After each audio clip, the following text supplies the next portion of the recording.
கர்த்தருடைய பரிசுத்த நாமத்திற்கு மகிமுண்டாகட்டும். ஆண்டவராகிய இயேசு கிறிஸ்துவின் நாமத்தினாலே அன்பு கர்த்தருடைய பிள்ளைகளாகிய தங்கள் அனைவருக்கும் ஸ்வீட் ஊழியத்தின் சார்பாக வாழ்த்துக்களையும் ஸ்தோத்திரங்களையும் தெரிவித்துக் கொள்கின்றேன்.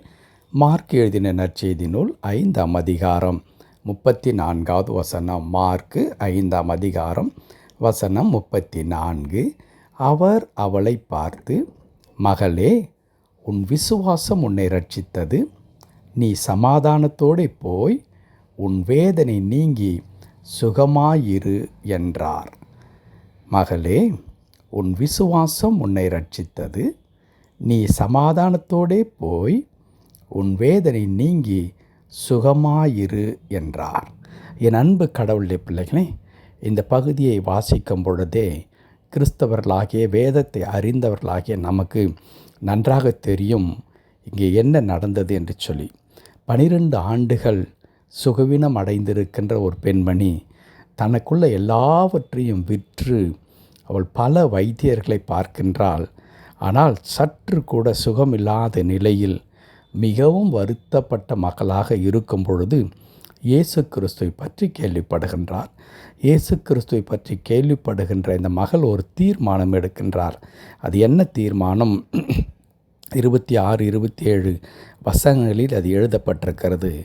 நான் அவருடைய வஸ்திரத்தின் ஓரத்தையாகிலும் தொட்டால் நான் சுகமாவேன் என்று தீர்மானிக்கின்றாள். ஆச்சரியமாக இருக்கிறது. பணத்தையெல்லாம் கொட்டி செலவழித்து மருத்துவர்களை சந்தித்த மகள் எல்லாம் இழந்து நிற்கும் பொழுது, இந்த இயேசுவை நான் தேடி போவேன், அவராகிலும் எனக்கு உதவி செய்வாரா பார்க்கலாம் என்று தான் சொல்லியிருக்க வேண்டுமே தவிர, மாறாக இந்த மகள் சொல்லுகிறார், நான் வஸ்திரங்களை தொடுவேன், நான் சுகமாவேன் என்று குறிப்பிடுகின்றார். அதை தான் இப்பொழுது வாசிக்க கேட்ட 34வது வசனத்தில் ஆண்டவர் சொல்லுகிறார், உன் விசுவாசம் உன்னை ரட்சித்தது. என் அன்பு கடவுளுடைய பிள்ளைகளே, கடவுள் அந்த மகளுக்குள்ளாக இருந்த அந்த விசுவாசத்தை அவர் அறிந்திருந்தார். ஆகவே அவளை பார்த்து சொல்லுகிறார், உன் விசுவாசம் உன்னை ரட்சித்தது. அது மாத்திரமல்ல, உன் வேதனை நீங்கி நீ சுகமாயிரு என்று சொல்லிக் கொடுக்கிறார். உன் வேதனை நீங்கி நீ சுகமாயிரு.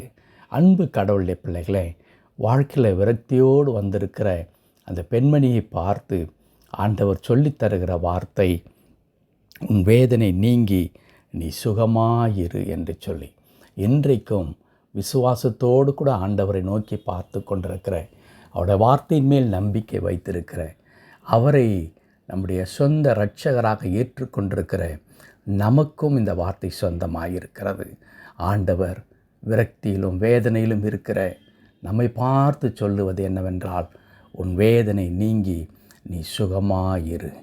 கடவுள் நம்முடைய வேதனைகளை நீக்குகிற கடவுள். கடவுள் நம்மை சுகமாக வாழச் செய்கின்ற ஆண்டவராக இருக்கின்றார்.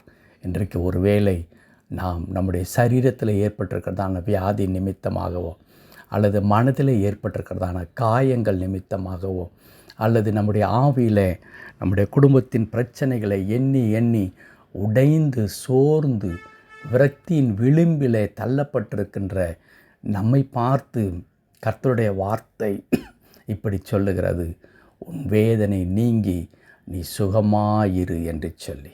அன்பு கடவுளுடைய பிள்ளைகளே, கர்த்தருடைய பிள்ளைகள் வேதனையோடு வாழ வேண்டிய அவசியமில்லை. கர்த்தருடைய பிள்ளைகள் பாடுகளின் மத்தியில் ஆண்டவர் கொடுக்கிறதான அற்புதமான சுகத்தையும் ஆசீர்வாதத்தையும் நாம் ருசிக்கலாம், அனுபவிக்கலாம். ஆண்டவர் எதிர்பார்க்கிற ஒன்றே ஒன்று என்ன? அவர் செய்வார் என்ற அந்த நம்பிக்கை நமக்கு வர வேண்டும். இன்றைக்கு ஒருவேளை நம்முடைய வீட்டில் நடக்கின்ற காரியங்கள் அனைத்தையும் பார்க்கும் பொழுது எந்த மாற்றத்திற்கும் வழிகளே இல்லை என்று நினைக்கலாம். ஆனால் கடவுள் பார்வையில் அப்படி அல்ல. ஆண்டவர் எந்த நேரத்திலும் நம்முடைய தேவைகளை சந்திக்க முடியும், சூழ்நிலைகளை மாற்ற முடியும், அற்புதங்களை செய்ய முடியும். இந்த பெண்மணிக்கு இருந்த அந்த விசுவாசம் நமக்குள்ளாய் வேண்டும். அந்த பெண்மணி சொல்லுகின்றால், நான் அவருடைய வஸ்திரங்களையாகிலும் தொட்டால் சொஸ்தமாவேன் என்று சொன்னார்.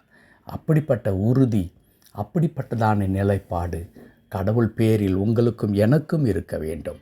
அப்படிப்பட்ட விசுவாசத்தை உடையவர்களாக ஆண்டவரை நோக்கி பார்ப்போம். 12 ஆண்டுகளுடைய பிரச்சனைகள் ஒரே ஒரு வார்த்தையிலே மாற்றப்பட்டது. 12 ஆண்டுகளுடைய போராட்டம், விரக்தி, வேதனை ஒரே இமைப்பொழுதிலே அந்த மகளை விட்டு காணாமற் போய்விட்டது. இன்றைக்கு உங்களுடைய வாழ்க்கையிலும் என்னுடைய வாழ்க்கையிலும் ஆண்டவர் இடைப்படும் பொழுது ஆண்டவருடைய மாபெரும் வல்லமை நமக்குள்ளாக கடந்து வரும். எத்தனை ஆண்டுகள் எப்படிப்பட்டதான போராட்டங்களாக இருந்தாலும், கஷ்டங்களாக இருந்தாலும், அதை நம்முடைய வாழ்க்கையிலே இருந்து ஆண்டவர் அகற்றி போட்டு நம்மை சுகமாய் வாழச் செய்கின்ற ஆண்டவராக இருக்கிறார். ஆகவே இந்த பெண்மணி இயேசுவை தேடி ஓடி வந்ததைப் போல அவரை பற்றி கொள்வோம், அற்புதங்களை காண்போம். கடவுள் தாமே இந்த வார்த்தையின்படியே நம்மை ஆசீர்வதித்து தொடர்ந்து நமக்குள்ளாக மாபெரும் காரியங்களை செய்தருளுவாராக. ஆமேன், ஆமேன்.